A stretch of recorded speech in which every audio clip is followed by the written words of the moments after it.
Welcome to Bread and a Vat. We are delighted to have Georgi Gardiner rejoin us on the show. And we're going to be talking about the philosophy of safe sex, kink, and BDSM. Georgi, would you like to start with a real life case? Yeah. It's a curious real life case. So what happened is I joined a Discord channel, and the Discord channel was the people who were going to participate in a Beltane rite. So Beltane is the pagan coming of summer, and it's a fertility festival, and so sometimes it can involve kind of sex acts or simulated sex acts, but maybe sort of just dancing around the fire, drum circles, and so on, out in the wilderness. And I joined the Discord channel. And what happened is I happened to be independently running a sapphic social event. So a social event for queer women and non-binary people um, that Friday or whatever, like in the kind of intervening time, the weekend before or something. And I DM'd somebody saying, "Oh, would you like the information for this sapphic event I'm running?" And they complained to the moderators, and I got kicked out of the group, out of the Discord channel. And I found this fascinating, partly because there wasn't a norm in place at the time. There wasn't a rule in place at the time saying no private messaging without public consent. But right before they kicked me out, they put in that rule. And I don't think that's a very good rule, and it's a norm that's growing.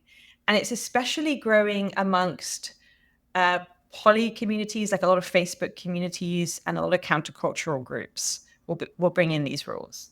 And so it's undeniable that a lot of our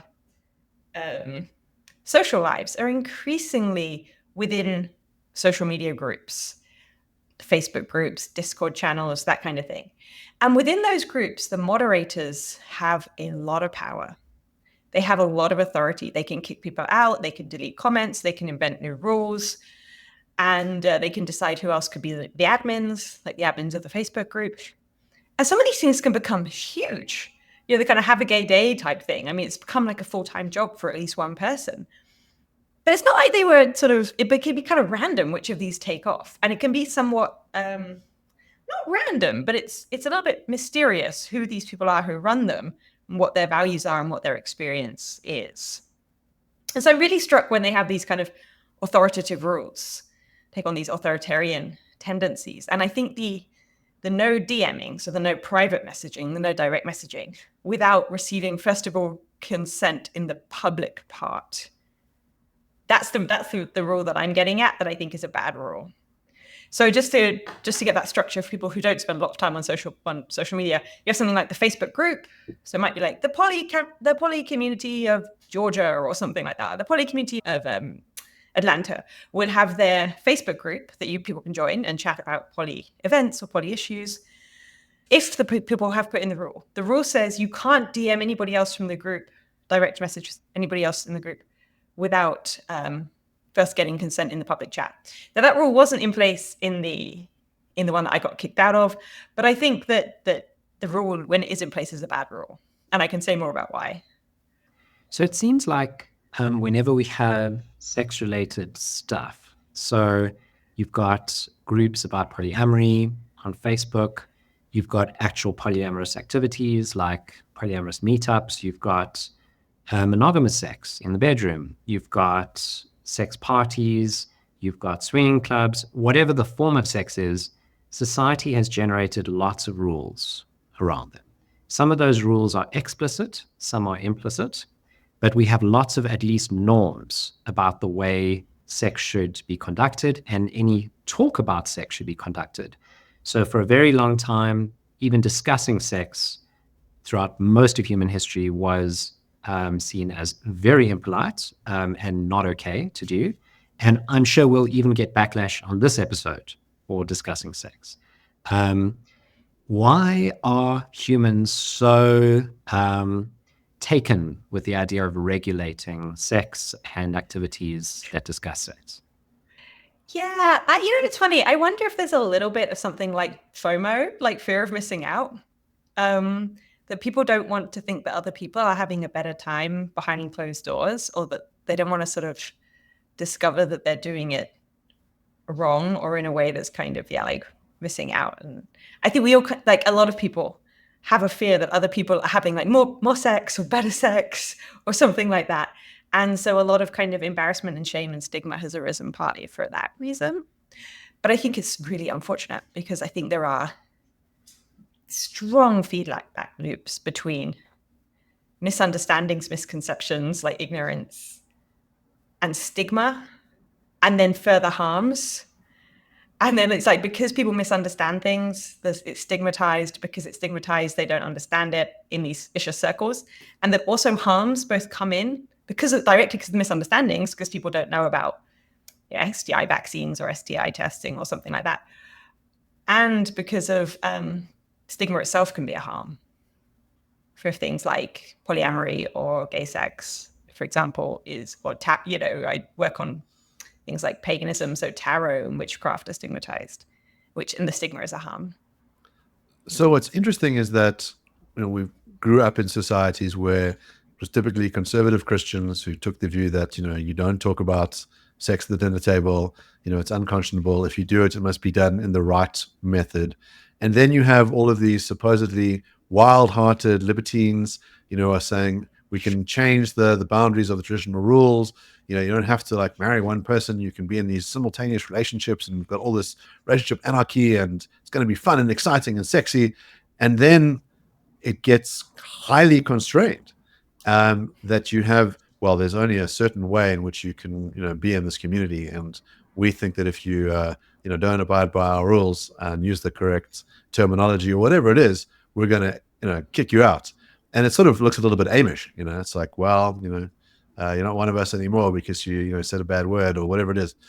I imagine that not just online, but in practice, the idea of being able to run a big kink party or a BDSM session has all sorts of intricacies. And what's interesting is that for a while, there was a view that the BDSM movement had pioneered safe sex, in the sense that we're going to make all of our rules explicit. People are going to place themselves in harm's way physically.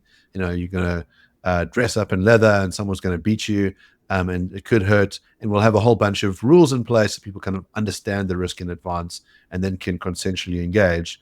And that, other people who aren't that way could learn a lot from this culture.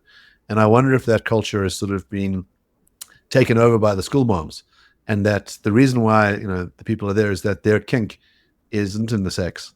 It's in bossing people around and telling them, you got to do it my way. Yeah, that's interesting. I mean, it's kind of funny. Like, I try to avoid making empirical claims about which I don't have tons of evidence, but I love interesting questions and exploring interesting questions, because there is something distinctive about, say, pickup. So kink. It seems like when people are talking about kink, it seems really important to distinguish pickup play party, like public kink parties, from private kink experimentation. And then within that, there's the living the lifestyle versus scene-based or something like that, or living the lifestyle versus merely quote unquote sex-based. So in the non-pickup play party, in like the more like private bedroom, like private relationship thing, you have living the lifestyle where people live full-time, like master-slave style relationships, hierarchical relationships, or just within bedroom scenes. And what happens there is kind of like harder to tell, right? Harder to research in a way, because it's all behind closed doors. Then you have the pickup play, and that's where I think you especially see these kinds of norms, rules, the theater of the so-called dungeon master, who goes around kind of looking particularly powerful often, and being a kind of authority. And then you have these curious things, like if you have, for example, so then there's this relationship. There's these questions. What's the relationship between the authority of the dungeon master, who is not doing scenes at the time that they're the dungeon master? They are, to be clear, like there's the pickup play party where the scenes might be happening. And then you have the dungeon master who's in charge of all the rules, like who's in charge of everything. And so then you have like the kind of sort of fictionalized within the scene power hierarchies. And then you have this other kind of power hierarchy, which is like the dungeon master can in fact like kick somebody out or interrupt a scene and go and tell them to stop or something like that. But yeah, very rule-based, very kind of sort of divine command theory. Like, these are the rules because this is my event's based and I've organized this event. And so what I say goes here. Compared to maybe some other potential ways that we could organize society in general, right? So like more of a virtue ethics approach to society could well also then apply to a kink pickup play party or something like that. So be a good friend or something like that, like a less rule-based approach. Then there's this empirical question that you asked, which is, well, are people drawn to the general theatrics and the general kink of power hierarchy, and that's why they're going to pick up play parties where there is so much power hierarchy? And a couple of comments on that. I mean, one is that some people are like stone top doms, and so they would not see themselves as particularly like excited by being in a subordinate position, or at least that's not how they would self-describe. But it could be that in general, people who think of this as like an appropriate or useful way of organizing their activities, like power hierarchies, might end up generating these kinds of structures, these like divine command theory kind of structures, these like rule-based or authority-based structures, as opposed to if, say, like a bunch of kind of egalitarian, equal everything hippies decided to get into kink, and then it could just be much more like sort of drum circle norms of just anyone can play anything at any time, and let's see if we can coordinate approaches to kink or something like that. What's interesting is that when people are outside of a system, so let's say there's a person listening to this who's vanilla in the sense that they're not into BDSM at all, so they're neither a sub or a dom, they might find this utterly bizarre, right? So just so weird that people would want to have this kind of role play. But they themselves might have some very interesting fetishes that other people would find very weird. And it seems like humans not only construct norms, but then yuck other people's yums whenever the norms that that person subscribes to are alien or different to the norms that they subscribe to. Why? I'm asking a lot of psychological questions initially, but I'm very curious, like, why do you think people yuck other people's yums? When we're talking about anything sexual, very naturally, people suddenly start thinking very ethically. Like ethics stuff arises, whether that's a kind of purity culture ethics of like, well, you shouldn't be having any sexual contact if you're not sort of heterosexually monogamously married, or whether it's some other kinds of ethical system or evolving ethical system or ethical concerns of any kind suddenly kind of rise to the surface. And it might be then, and again, yeah, this is kind of a psychological question, but it might be that if we're suddenly thinking ethically and judging, we sort of get very judgy about other people, then anything that doesn't seem appealing to us might suddenly sort of, it can feel like a quick connection to bad. And then what kind of bad? Well, it must be ethically bad. Or there's these kind of studies, this is like the Jonathan Haidt kind of stuff about you just get people disgusted and then they're suddenly more morally judgmental. And so it could be that some fetishes and kinks, people have a disgust reaction, and then it's a very quick cognitive glide to like a moral judgment. And so for a quick kind of explanation for people who haven't heard of Jonathan Haidt and his studies, there'll be things like, they'll describe things that are disgusting but not morally bad. And then people will think of it as moral, and people will explain it as being a moral problem. So I'm struggling to think of a real life example, except the incest example, which I think is distracting in this case. But imagine something like you take the bowl that the thing that the cat normally poops in, and then you clean it really, really, really, really well, and then you like serve food to yourself in it or something like that. So there's nothing morally wrong with that, but people are disgusted.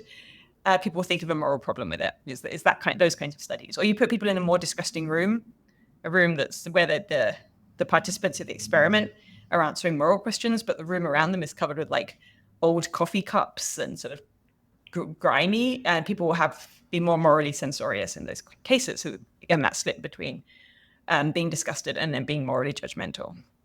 One way of understanding what's going on in these cases is that we're taking a non-moral realm, so it's an amoral realm, and applying moral judgments. Some people think that there are no amoral realms. So they think any activity a human being can engage in has a moral element.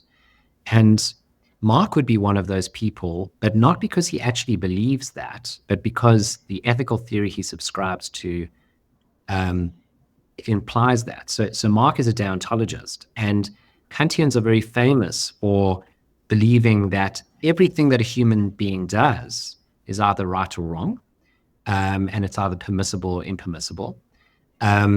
And I think that's an incorrect understanding of life. So I think that there are areas in life that are amoral, and I think that a lot of sex is that. Whereas a lot of people might think, not necessarily people who subscribe to deontological views, although they might, they think that sex is always a moral realm. There's always this lurking threat of immorality.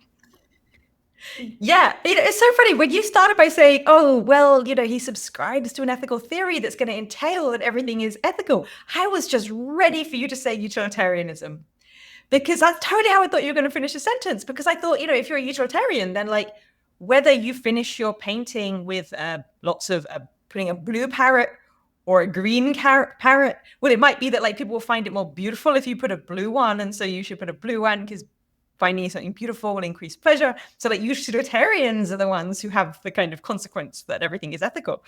So I thought that was really interesting. And actually it's and then similarly, like, especially like sex, it can be like, well, you could do this and it would increase pleasure more. Well, you better do it. It's ethical. Like it becomes an ethical consideration. You better do that thing.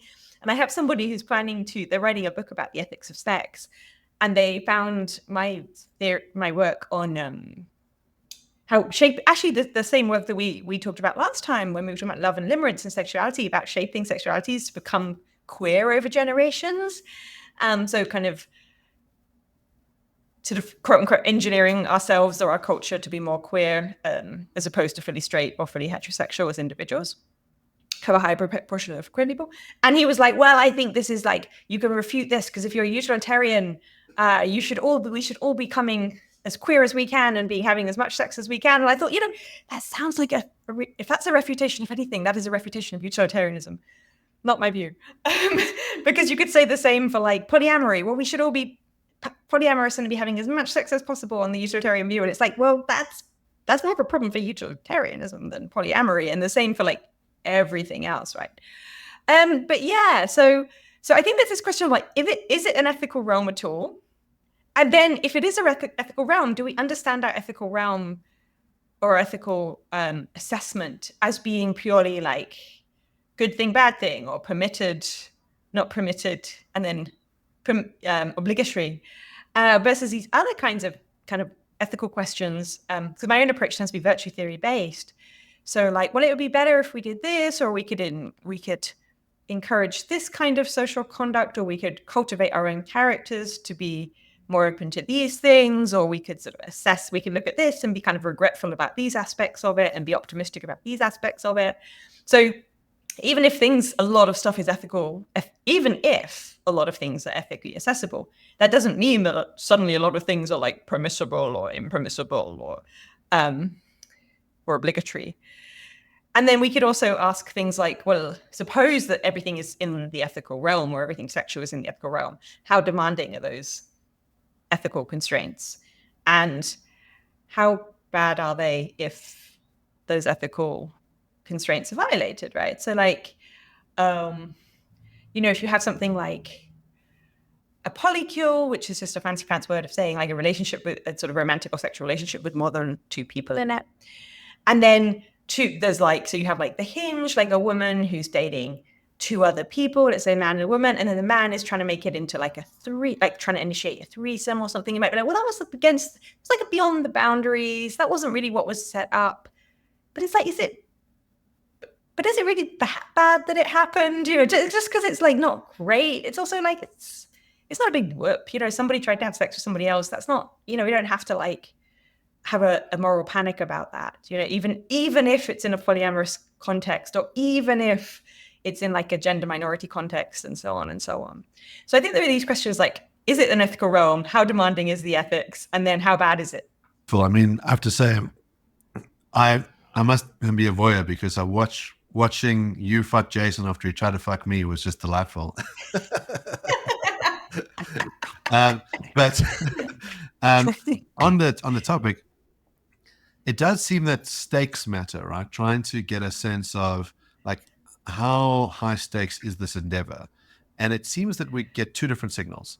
The one is that sex doesn't require marriage anymore. It's this like wonderful liberatory thing to do, and you should, without a doubt, go and have as much sex as you can, and that's great. And that's what it means to be young and empowered and liberal. And on the other hand, is if you make the tiniest slight, your life must be destroyed. So if you flirt with someone in your workplace environment, like, you need to be beheaded. If you misunderstood a particular thing at a party, and missed the rule or the cue or whatever it is, like, this is the worst possible thing. So on the one hand, it's this fun light thing, but also if you get it even in the smallest way wrong, you must be executed. And so that's a strange set of values to push together. It's interesting if you think about the virtue ethics approach as opposed to a rules-based approach, which is that friendships tend to be quite dynamic, right? We don't think of them as being particularly rule-bound. We understand that there are things that will be wrong to do to your friends, but there's lots of room for forgiveness and understanding, and trying to care about each other and make each other flourish while recognize that you're going to fumble along the way, and it takes quite a lot for a friendship to kind of dissolve. And it seems like that's a healthy attitude towards sex to have, especially if you're trying to be in an exploratory realm, right? So like, I want to push myself. I want to be in this kink space or this BDSM space, or I'm trying this new dynamic where we're involving, more than one person. Having a softness to it seems like a wise idea, instead of being fear forward, where you think, oh my goodness, everything possibly wrong could go wrong, and I need to be on high alert all the time. In friendships, I think we're not constantly living in fear. We're thinking about, how can this relationship grow? What are the wonderful things about the relationship? We're more focused on that than, how could this thing be torn asunder? There's this curious kind of landscape to navigate, I think, between the importance of grace, like understood in a secular way that we need grace. And I think, in sort of spring 2020, as the pandemic was really beginning to spread and rage, I think we all kind of took grace on board as a really important thing that we can offer each other. And it kind of dissolved away. And that's kind of unfortunate, because I think grace is really important. So you have that on the one hand. And then you have things like deterrence and accountability, and also like seeing serious things as serious.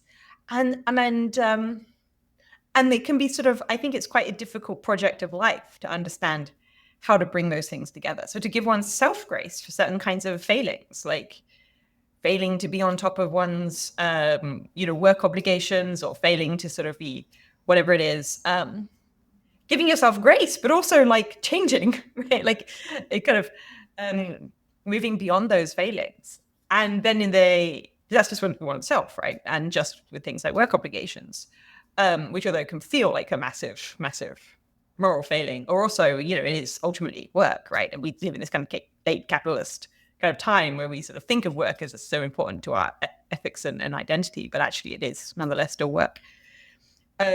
So it's kind of like the academics listening will be like, yeah, that resonates. Hopefully. So yeah, how to sort of balance these kinds of things. And I think especially deterrence is an important one here, right? Because if we are offering each other grace about things like sexual missteps, then what is there to really ensure that people remain motivated to respect boundaries and to kind of be consent forward? Because I do agree that like we're over relying on consent talk in our current sexual negotiations, and that we need to also be thinking about other kinds of norms, expectations, communications, and values that aren't consent-based. It's also nonetheless really important. And so in a way, we're already kind of lucky enough to have that, to be able to make that point, because we're living in this time where we're also kind of assuming that consent is really important as a groundwork. I suppose the question is whether we're engaging in the activity with the right amount of understanding as to what we're doing. So, it seems like there's a dissonance, which is sex is light and fun and fluffy and you should do it.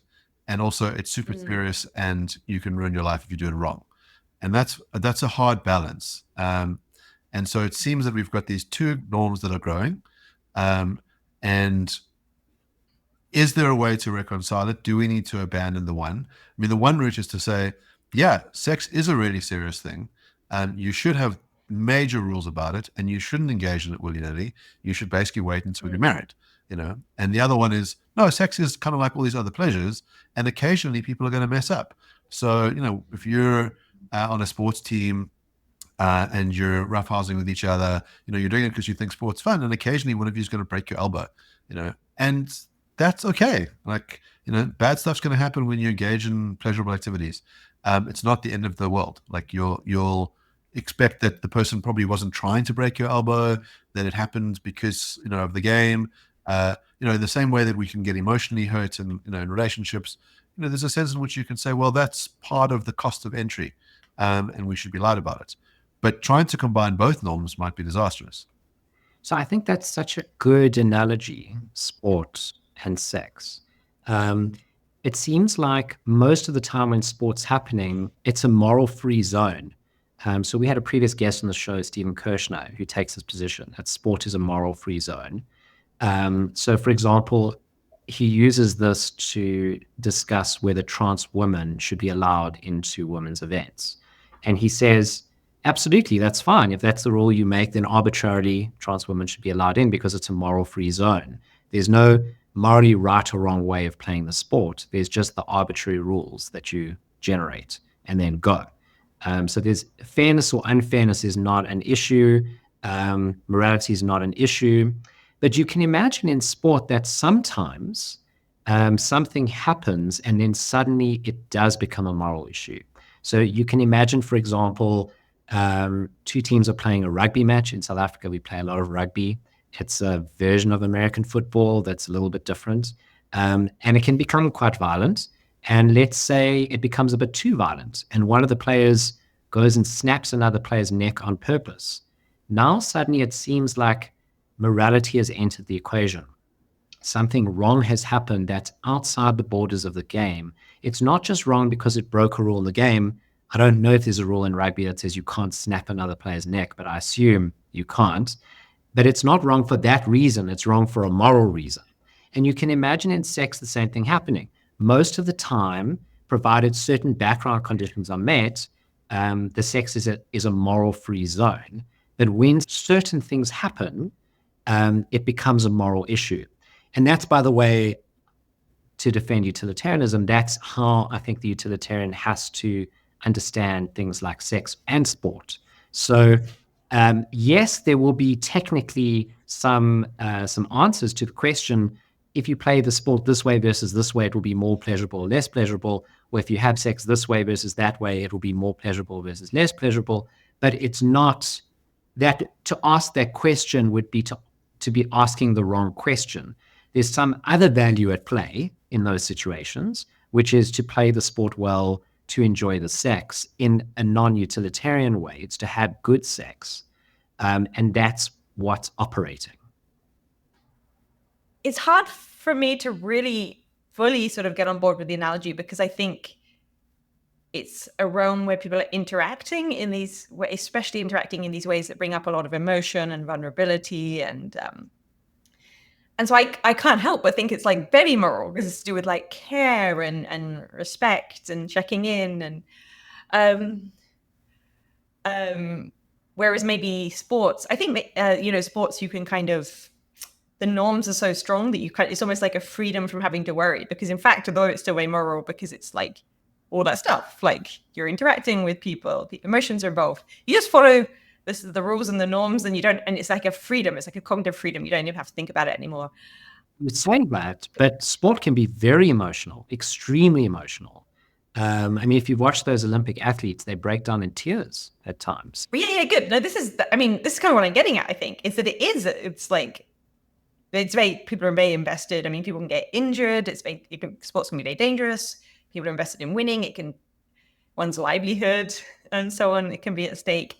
Sort of competing for one's country can be extremely emotional for people and so on.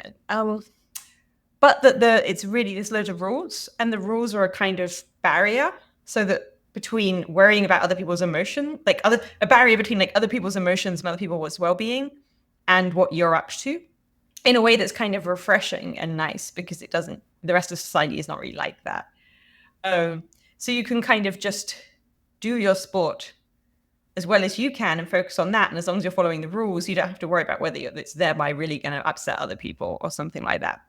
Or if they kind of suddenly reach so hard for the very difficult shot in volleyball that they're now going to like sprain their shoulder or something like that, and it'll be in a really painful way. You don't have to worry about it, because all you have to do is follow the rules. And so then something like kink pick-up play parties is like a really nice set of rules. And so it's like, well, here, like, follow these rules, and then you don't have to worry too much, like as much, if people are very upset by it or something like that. So the idea is it's like create the way the sex is really routinized and regulated in lots of rules. Then one has to worry less about it or something like that, which is kind of liberating. But some of those pick-up play norms would include things like, if it includes things like an expectation that people check in the next day, like then there could be that could be a place where like emotions come back in a way that's kind of like ethically vague or something like that, because it's like was there a norm that the person would check in? Was there an expectation that the person would check in and they didn't check in, and so on? So do you think that there's a lag between real risk and our perceptions of risk, partly because environments change? So, Jason and I grew up in South Africa at a time when there was a very, very serious problem with HIV/AIDS. So we had like hundreds of thousands of people dying. You had this terrible government response to it. We grew up with the absolute fear that if you have unprotected sex, if you don't use a condom, you will in all likelihood die. And if you're gay, then the risk was like really through the roof. This was like the most dangerous thing you could do, not wear a condom. And so that paranoia has really fed through our generation. But at the same time, there's been this incredible technical innovation in the form of a thing called PrEP. So it's a pill that you can take on a daily basis, and your chances of contracting HIV are vanishingly small. It's like, less than 0.1%. It's an absolute wonder drug, and it's one of those things that's very well known by gay men. And I find eternally surprising that straight people have no idea about it. It's like we've come up with basically an AIDS vaccine and no one knows. I was listening to an episode of Science Versus the other day, which is generally quite a well-researched show. And they did an episode on anal sex. And at some point, the host, Wendy Zuckerman, says, well, of course, everybody would use a condom, right? And I thought that's interesting that she didn't mention PrEP. She made the assumption that the only way to safely have anal sex is using a condom. And it's a bit detached from reality, in the sense that there's arguably a better answer if you're worried about people dying of HIV/AIDS. And then there's also this misperception of the risk. And an assumption that this is a good way of dealing with the risk. Use condoms is sort of one of those things that people say, all the time. Oh, of course, that seems like a very easy thing to do. But in practice, people really don't like them. And so telling people that that's your option and then they don't really want to do it means that they don't seek other options. And so it might be that in that physical realm, we've got this problem with perceptions of risk, but then we have it in other areas as well. So problems about emotional risk. So you imagine, what if I go on a date and I don't like the person? What if I get propositioned in a way that I wasn't expecting? That sounds awful. And so we have this sort of strange phenomenon, you're sort of seeing it in the East, of people saying, well, I can avoid all that by having a digital partner. So, you've got men and women who are basically dating AIs instead and saying this being is incredible. It speaks to me whenever I want to speak to it. It says all the right things. I don't have to worry about, fumbling or a mistake. So there's no risk. It's wonderful. What more could you want? And some people say, and you don't even have to have sex. It's just pornography. So it's great. Everyone's happy. We just did an episode on, population decline, and South Korea is sort of heading towards a very low population over the next couple of 100 years because of some of these kinds of practices. And so I worry that because we misunderstand risk, and maybe because we're unable to take certain risks that are healthy, that we miss out on a lot, and that there might be not just an imprudent choice, but like maybe even a morally bad choice. So this is great because I think there's this kind of fear forward, because I mean, a lot of my own personal orientation, but also research is about the costs of fear. So we have these like fears of like the risk, like the potential harm. So the risk of like being mugged walking home or something like that. And then you have things like actual harms, like not walking at night alone. And we like seeing like kind of ignoring or downplaying those. And I think a lot of people just really overestimate the possible harms, so the risks, the sort of perceived dangers.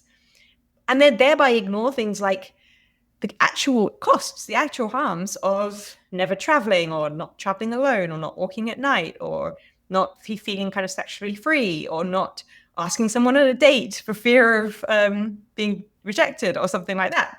So a lot of these norms like that, the no DMing, the no private messaging without first getting public consent, it's very like fear forward. It's like, oh, what if you receive a message you don't want or something like that? And it's like, well, so what? It doesn't, text-based internet messaging is a very safe kind of communication. Like, so what if that happens? And so I think that, and then there's also misestimating those risks. So I think people are also very bad at estimating those risks. So people talk so much about the risks of women's walking alone at night.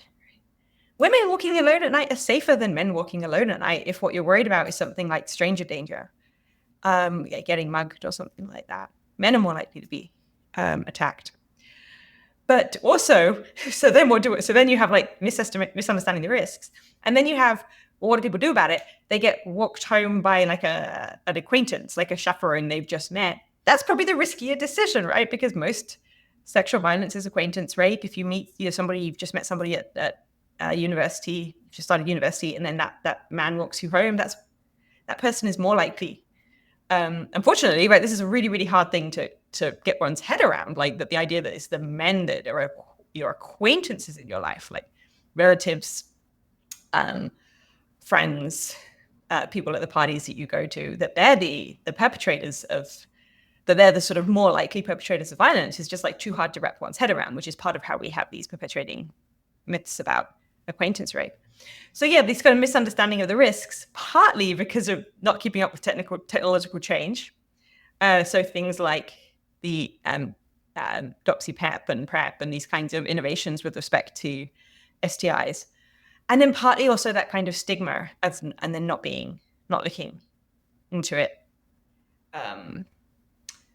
So not looking into it because of things like abstinence-only education or it being stigmatized to even kind of know about sex ed. And so not learning a lot of these kinds of really important facts about, for example, STI treatment and so on.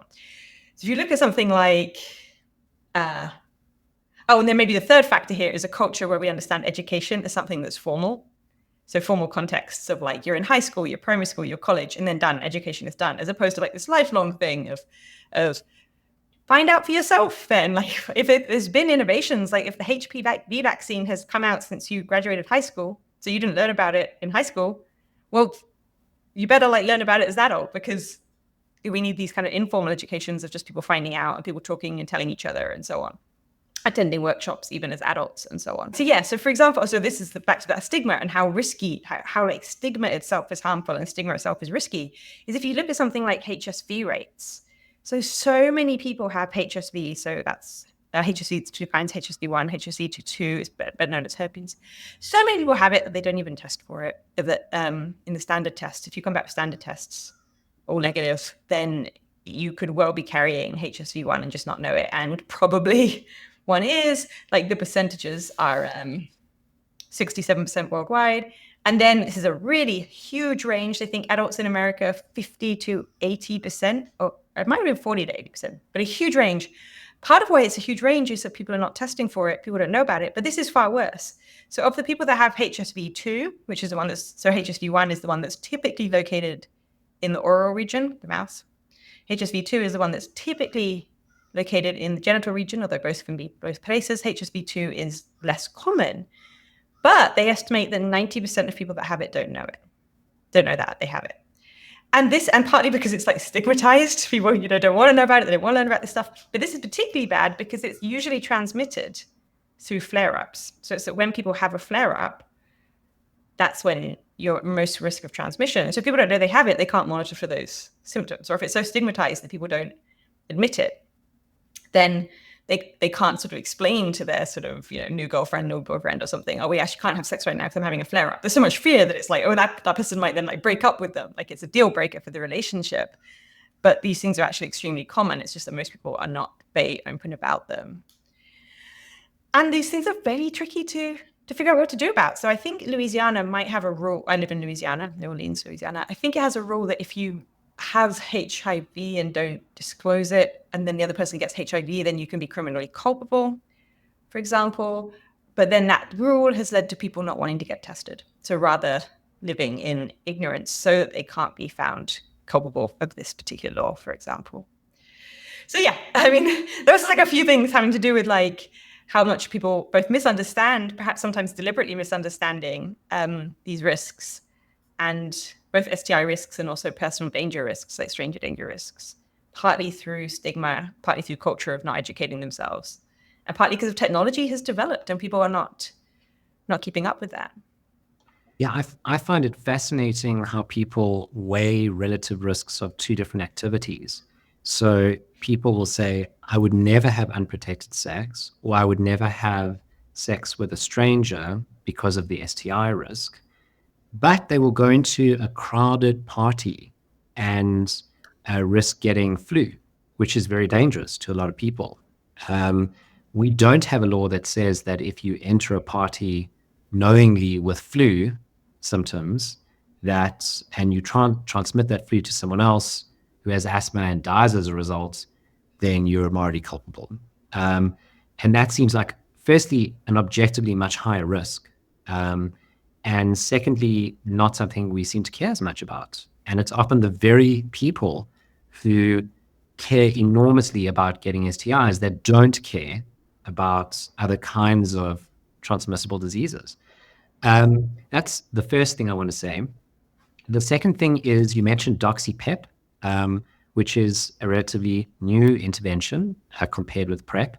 So PrEP is something that people take every day, 1 pill a day, to prevent HIV transmission. Doxypep reduces most other STIs.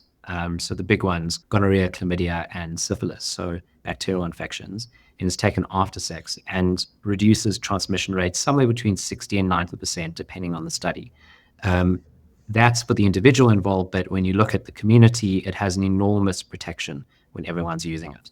And again, when you've got doxypep circulating in a community and you've got PrEP circulating in a community, the chances of you receiving a very dangerous STI that you never get treated for, and dangerous in the sense that you get terrible symptoms, seems much, much lower than being booked off work 2 to 3 weeks because of the cold or the flu you're going to get, or COVID you're going to get from a party. The third thing I want to say is we've been talking about the risks associated, but I wanted to go back to something you said earlier about the actual harms of not engaging in the activity. You said women who don't walk home at night or don't walk in the streets at night are actually suffering harm by not doing so. They're depriving themselves of that activity. And a lot of people don't seem to ascribe value to sex. So they think that sex is either value neutral or value negative. It's something that should be avoided, at least outside of heterosexual monogamous marriage, or that if it does have positive value, it's very small. And I want to propose a different view, which is that sex is very valuable. It has an independent value that's very high, and that when you don't have it, when you want it, you're really losing out on something very important. And when you realize that the risks involved are actually really low if you get vaccinated for the relevant things and you take PrEP and you take doxypep, it really is an irrational decision to deprive yourself of that sex. Yeah, interesting. I wonder if we have a kind of adaptive preference here, where like, because it's kind of stigmatized, because there's a lot of religious prohibitions about it in kind of dominant religions in a lot of cultures, like certain kinds of understanding of Christianity. And so people thereby, in their minds, downplay the value of sex and play up the risks of sex as a way to, as an adaptive preference to sort of not, to kind of deal with that kind of, to metabolize that fear of missing out that I was describing earlier, where perhaps part of the stigma and the shame about it and the reason people don't want to talk about it is this kind of deep fear of missing out. I think, it's funny. I'm kind of thinking, like, if you want to ask, it's kind of like these kind of thought experiments, like from the history of utilitarianism, like if you want to ask somebody which values are better, find somebody who's done both. And so kind of finding people that had like a kind of abstinence period and then had a kind of sexual liberation period. And I think it's really worth emphasizing, though, that the contrast between something like religious sexual piety or abstinence is not promiscuity. Like the contrast class is freedom. And that freedom could involve promiscuity. It could involve frequent sex with just, merely one or two partners. It could involve very little sex. Because partly because scheduling with other people can be difficult, or like partly just because one's sex drive is low or something like that. And so as I asked people who have had like a range of different things. And now the way that I presented it was, of course, really tendentious, right? Because I referred to it as sexual liberation, and liberation just sounds like a good thing. Like in general, it's not usually used as a negative term. But I mean, I partly presented it that way, partly because it does sound right to me. Like if you had people who felt, so you have like feeling sexually constrained versus feeling sexually liberated. And then you have like little sex versus lots of sex. And then you have kind of many sexual partners compared to few sexual partners. So there's lots of different things you contrast here, right? And it might well be that to some of those things, you could notice quite a distinct difference. That people who feel sexually free are going to be, and who've also felt sexually unfree will be like, yeah, the freedom actually is better, for example. I would not be surprised about that. I think it sounds right to me that sex is a good, and that therefore like creating the conditions of education where people and lack of stigma, where people then feel free to pursue those goods in much the same way that sport is a good, and that art is a good, and that walking in nature is a good. So creating cultural conditions that can kind of encourage people to experiment with that. Not that people have to do it, right? Like they don't have to walk in nature. They could be like, no, thank you, mosquitoes and uphill. That's too much. Just like sex, people might be like, no, not my cup of tea, thank you. But just like having that freedom the freedom to try it if they want to try it, maybe the freedom to try it and then not feel too regretful if they didn't like it. We don't want to be we were sort of obsessing over the fact that when we were like 20, we went camping and now it's terrible. It's like, it wasn't that bad. It just had a bad weekend. It's not so bad. And I was thinking actually just this morning about how the expression "it's just a phase" is used so negatively. It's like a criticism, and it's they did make out with women for a bit, but it was just a phase. I think, what do those people think life is? Isn't it just life is kind of one phase, and if you can break it down into various periods, then you kind of get more life out of life in a certain way, right? Because you can have like, oh, I went through this period of going into nature a lot and hiking a lot, and I went through this period of kind of nightclubbing a lot and living in the middle of Atlanta. And then with his other period, it feels like there's some real value in being able to have quote unquote just a phase, like just phases, but I wouldn't call it that, phases, right? So Kant has this idea that it's a moral imperative to develop your talents. And you mentioned that you could explore becoming an artist or becoming, a hiker, and you could do those things to a level of excellence. And we generally think of that as virtuous. So if you're the kind of person who, starts off climbing small hills and then eventually climbs Everest, we think, wow, that took an enormous amount of strength and virtue, and, it's a praiseworthy thing. Similarly, if you, wind up becoming a great dancer or a musician or painter, is sex one of those things where we could say you ought to develop a level of mastery in it? Or if that is the thing you want to develop a level of mastery, it's praiseworthy and maybe morally praiseworthy. And then do you have particular views about how one ought to develop that mastery? So on the last question first, I mean, practice, not kidding. Communication for sure. Like Tony Blair would say, education. So I would run this thing called the Orgasm Advice Circle. And actually circle, I realized later, was a misnomer. It wasn't a circle, it was an ecology. And that's important because circles are closed and ecologies are open. And so the way that kind of mushrooms communicate between trees in a forest, well, it communicates in square quotes there. The way that mushrooms are networked between trees in a forest, they aren't equally spread out. There aren't like each tree gets about the same number of mushroom connections.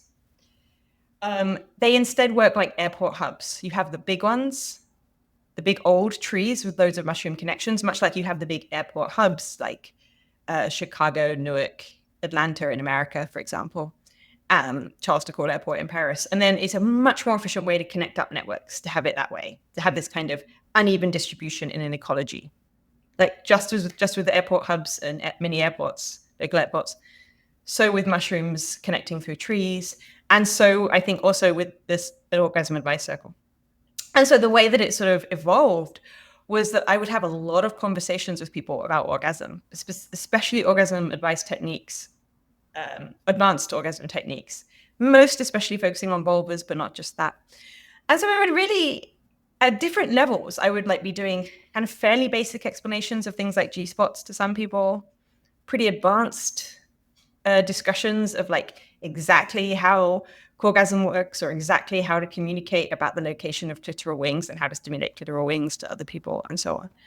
But I felt like a kind of the Atlanta airport of sex and of orgasm advice, right?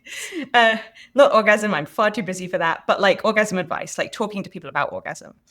And so with the aim being that, and a big part of the ethos of the orgasm advice circle was to enhance people's capacity for orgasm. So, and especially to orgasm in different ways. So for people who could say, for example, clitorally orgasm, using that skill and building on that skill to develop capacities for also, say, orgasm through vaginal stimulation and things like that, or to then use that skill to then orgasm through orgasm or orgasm through meditation or whatever the other methods might be. Or they can orgasm by themselves, how to then use that capacity as a way to then be able to orgasm with other people in the room, or to orgasm with other people's kind of, do other people's activities. So you just kind of like sort of do, and again, it's kind of a big virtue theory approach, right? It's like understanding one's capacity to orgasm as a kind of set of character traits that you can then cultivate over time through communication. I wasn't getting like, directly involved in anyone's orgasms here, right? It was just through talking. Okay, then there's these other questions. There's a bunch of other questions, like in what ways might this compare to sport? And in what ways is this ethically imbued? And I have a friend who makes this really interesting point. She's a sex witch, and well, she's dedicated her life to a kind of sexual service. So she's sort of sexual service to people who, in whatever way they want. And so she was saying about how like she kind of trained, it's like training, right? Like she's getting better and better at doing this thing. And that she was kind of talking about how if you train yourself to run a marathon, and so you sort of go running every morning for increasingly long lengths, and you can tell your friends about it, it's not stigmatized, and they'll be like, oh, bravo, well done, that's great that you're doing that. But that were she to ever bring up, that's like marathon running, were she to ever bring up in conversation that like now she can receive like a, I don't know, what is a 12-inch dildo? I don't know if that's a big dildo, like 14-inch dildo, whatever. Whereas before she could only receive like a smaller one, then nobody is like, well done you. That's a brilliant development, right? That's a brilliant achievement. Like it's not the kind of thing that she can like bring up at the dinner table and that people be like, well done. So, and that's, I mean, partly this is of interest to me because of my work on sex witchcraft, right? And so sex witchcraft thinks of, one of the things it does is casts kinks as a resource. So it's like a resource. It can be, not that they kind of need redeeming in any way, like there's something bad about them, but they can be used for, say, for example, self-development purposes, personal growth, character growth. And maybe the whole sex witchcraft set of ideas could be a different podcast, I think. But then there's this other question about, is Kant right that there's an ethical reason to develop our cognitive capacities at all? And if so, does this also apply to sex? I don't know. I'm really into freedom. So I just feel like, we shouldn't be going around judging other people for stuff too much. We shouldn't be feeling too kind of, so it's like I think it's good to feel the freedom to do that for people that want to do that. But I don't think people should feel like morally obliged to do that. Yeah. So I don't know. I had a bit more to say about how to enhance one's capacity. Oh, that was actually capacity orgasming. I wasn't, which also the Orgasm Advice Circle talked about causing other people to orgasm as well. I think it's a good way to spend your time, but I don't think there's a moral obligation to learn how to do that better. You might think that it's not a moral obligation. So you might think that it's consistent to say that something is very valuable and you're missing out by not pursuing it, but you're not morally obligated to do it. So sport is a good example of that. You're not morally obligated to devote your life to becoming a good tennis player. But there is a value there. There is tennis as a value. And by not playing tennis, you are missing out on something. Of course, you could devote your time to some other value. And I just think sex is a value like that. It's a value that if you choose not to pursue it, you are missing out on something, but that doesn't mean you're morally obligated to pursue it. Yes. Yeah, that sounds right to me. And of course, one nuance here is that some people, it won't be available to them. That value won't be available to them. And I don't think, and whatever we say about this, I don't think we want to be careful about how we frame that those people who are missing out, like maybe because they have no sex drive or something like that, much like somebody might be unable to play tennis because they have no limbs, something like that. And so it's a kind of missing out, and there is something kind of sad about missing out. But look, if you have like a really full and interesting life full of other stuff, then it's really not like, and so similarly for somebody who's like perhaps asexual, their life has tons of friendships, close relationships, projects, then it's like there's a sense in which they're missing out, but there's a sense in which like there's only 24 hours in a day, and more's the pity, there's only 7 days in a week. So we're all missing out on some stuff, right? Like I have not played tennis for a long time, like, so there's like a lot of things I'm not doing because I just don't have time to. And so it kind of could be similar for somebody who's, for example, fully and asexual in the sense that it's not just a phase, it's like a lifelong character trait. I will make a stronger claim, though. I want to make a stronger claim, a more judgmental claim. And the judgmental claim is that someone who's not asexual, who does have a desire for sex, but chooses not to have it, I think that person is missing out in the stronger sense. So that person is not just missing out in a weak sense of it is an available value among lots of other available values and they're just choosing another one. I think by dampening down their sex drive or repressing it or berating themselves for having it or just deliberately not having sex with the kinds of people they want to have sex with, I think that person is missing out on a very important part of what their ultimate self would have. So if you look at a parallel world where that person does not repress their sex drive, I think their parallel world self has a better life. So in other words, I want to make the strong judgmental claim in not all cases. So the asexual cases, I think, are a nice counterexample. I think the asexual person does not want it. And if you were to force them to have the sex, they would not enjoy it and they would have a bad time and it would have a negative value for them. But I think specifically the case of the person who wants it, which I think is the majority of people, those people are living less valuable lives than they would if they were to have the sex. Yeah, interesting. And it's kind of funny, right? Because then this raises this question, should asexual people kind of lament that they're asexual? And what might that tell us about some other categories of people, for example? But rather than get into that, I wanted to bring up this other thing, which is like, because I think I'm so my instincts are very seldom to blame individuals. I don't know. I mean, maybe this is just because I'm like too hippie or something like that. But like, I'm too much grace. I have too much grace. I wouldn't call it blame. I wouldn't call it blame because that sounds moral. That's got moral tone. I wouldn't say blame. I would just say that person is living less of a full life than they could. Oh, okay. Well, it's funny because I was about to put some blame somewhere. I was about to start pointing fingers at culture, which I do, which I'm very happy to do, left, right, and center, because that's where we find culture. It is all over the place, left, right, and center. So I want to note that if you're right that these people are in fact missing out in this really deep way, like their life would be better and so on, then we're really, again, we have this other way of looking at things like religious restrictions on sex. So it's not merely that those restrictions are like causing problems where people are feeling guilty or causing problems where they're, as a result, not getting education in high school and then contracting STIs later or something like that. But that also, insofar as it's causing people to sort of like have less sex, in their 20s when they're most athletic or something like that, and you might think therefore you have more freedom to travel and have more sex or something like that.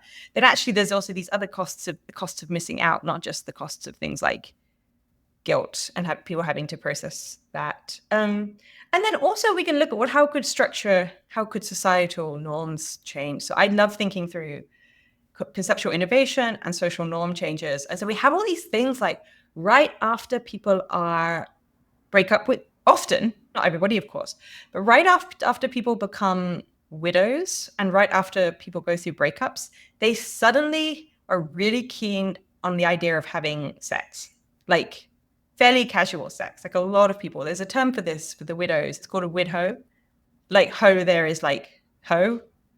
And so then it's like one could have dating app norms which really flag that strong, and maybe they do. Like these norms of kind of cultural norms, like two people they're sort of just friends, right? They're just friends, they're hanging out, just friends and acquaintances.